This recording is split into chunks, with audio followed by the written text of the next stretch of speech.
So welcome to today's discussion about appreciation and the education workforce.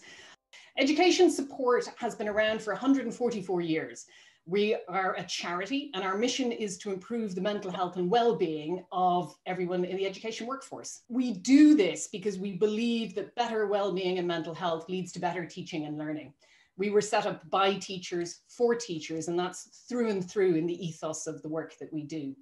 And through all of those years of working alongside the profession, we've learned that the well-being of each member of the education workforce really exists at the intersection of that person, the institution they work for, and the wider education system within which we all operate.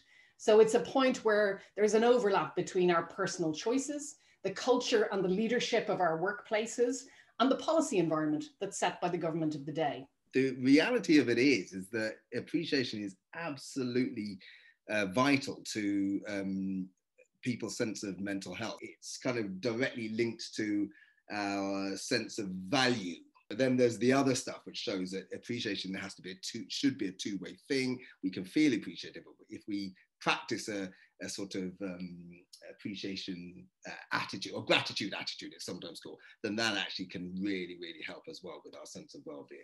You know, and it's one of the things that really, can act as an anchor or can act as a real sort of boost for them. If you look for the positive things that are going on in your life, even on a daily basis, that can actually make a huge difference. So one of the things that I sometimes say to clients, teachers, I've said this to, maybe the thing to do there is just to consider, if a pupil has said, you really helped me with this or whatever, try and keep an eye on those things. And that can act as a real offset to you begin to think, actually, it's all doom and gloom. No one appreciates me. And you getting into a negative spiral like that.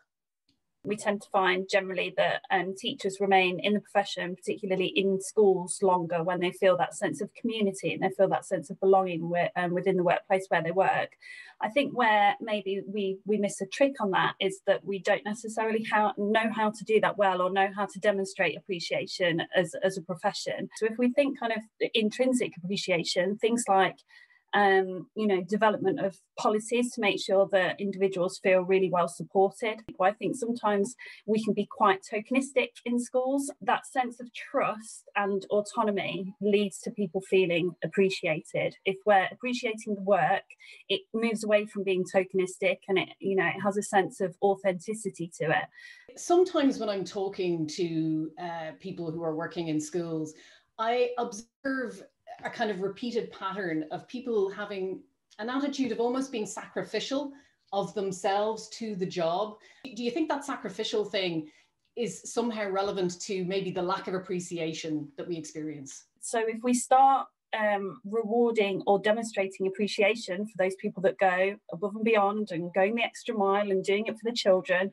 and all of those narratives that we've heard before, then we're not necessarily paying as much attention to the people that are, sharing good practice, which means that, for example, centralised planning, which means that every individual can share best practice and still go home at night and spend time with their children instead of, laboriously putting lessons together until the middle of the night. And where are we doing that and rewarding and appreciating those individuals? Because actually it's that ripple effect, isn't it, of that work is really incredible work that will then benefit many other people. If we start paying more attention to that as senior leaders, then maybe we're appreciating the right kind of practice, the right kind of approach that we want to see in schools. I think coaching or any kind of training around how to have conversations in schools is really beneficial to building that sense of appreciation. Whether you're having a conversation with a stakeholder like a parent or carer, what that conversation can look like that means that you go away feeling positive and empowered and motivated and like there was an action plan agreed between you. Looking collaboratively at the problem rather than talking to the person as though they're the problem, I think is absolutely vital to us having better conversations in schools. I believe there's no better way to show appreciation of your staff than prioritising their mental health and well-being, putting that at the heart of decision making and actually creating the environments and the cultures where they feel psychologically safe. And that is more than just saying thank you. If I was to outline kind of 5 steps that I think schools could take to really show appreciation and link to mental health and well-being, I think for me, the first thing is to listen. To actually feel listened to is to feel appreciated. Regularly doing pulse checks, checking in, hearing what your staff have to say, doing a deeper dive into some of the issues, and understanding what some of the drivers are for your staff not feeling at their best or not feeling appreciated. It's important to say that you might not be able to solve all of those drivers, but you at least have to listen and understand them. My second step is you then need to respond. What is your plan of action in terms of supporting staff mental health and wellbeing? And knowing that you're doing something about it is a way of showing that you appreciate what your staff have told you. And for me, I think the third step that I would probably talk about is creating a space where teachers can have conversations where they feel like their voice is valued, because actually feeling like your voice is valued is really important when you're looking at appreciation. So creating that open culture where people can talk about the challenges, the issues, how they're feeling is really important. I think the fourth step really is investing in your leadership and your line managers. I think, we put a lot of pressure on those roles to kind of really understand how to have conversations about mental health and wellbeing. You can only really show appreciation if you feel like you have the skills and knowledge to have those conversations properly. A line management relationship is a massive driver of satisfaction in the workplace, which is then linked to life satisfaction. So it's really important that that investment takes place. And then the fifth step for me is making sure that actually you can support people when they're not feeling at their best or when they're not at their best. That for me is the moment when people really need to feel appreciated. We know that, a catch-up plan is going to be carried out, quite a monumental operational piece of work in schools. And where are we ensuring that we're having conversations with every layer of the staff body, from the NQT that's essentially never really taught perhaps for a great deal of time in a classroom, all the way through to senior leadership about how that will impact different people and providing opportunities. So I think staff voice needs to be prevalent through everything that we do at the moment, and making sure that we have those opportunities for conversations, like they said, not just a survey put out to people where you won't necessarily get the information, that really rich qualitative data that you get from a discussion and a feedback group. I also think that HR themselves in schools need massive amounts of support at the moment. They're going to be really quite stretched. When you look at other organisations and other sectors in comparison, they're operating human resources, departments. You look at a school, it's one or two people managing that massive body of staff. So I think that we really need to make sure that our operational side of running a school has got its house in order to be in a position to support staff overall. The fact that Ofsted has turned its attention to some extent to wellbeing can be a helpful point of leverage. And I think, staff can also take the route of volunteering and being very helpful to senior leadership. Because to be honest, if somebody comes to you and says, I'd like to do something about this, given that Ofsted have the focus they have on it, you may not have any interest in it per se, but it's kind of hard to say, no, actually don't. I think certainly one of the things that we see around appreciation from government is not that it impacts people on a day-to-day basis, but over time, I think what we see is it compounding some difficulties. You've got the very immediate connection to what's local to you, your own choices, your own workplace, and there is an impact from the wider system, but it's maybe slower or it happens over a longer period of time. And I think when we talk about it at a national level, it feels like a really vast, uncontrollable, unmanageable feat.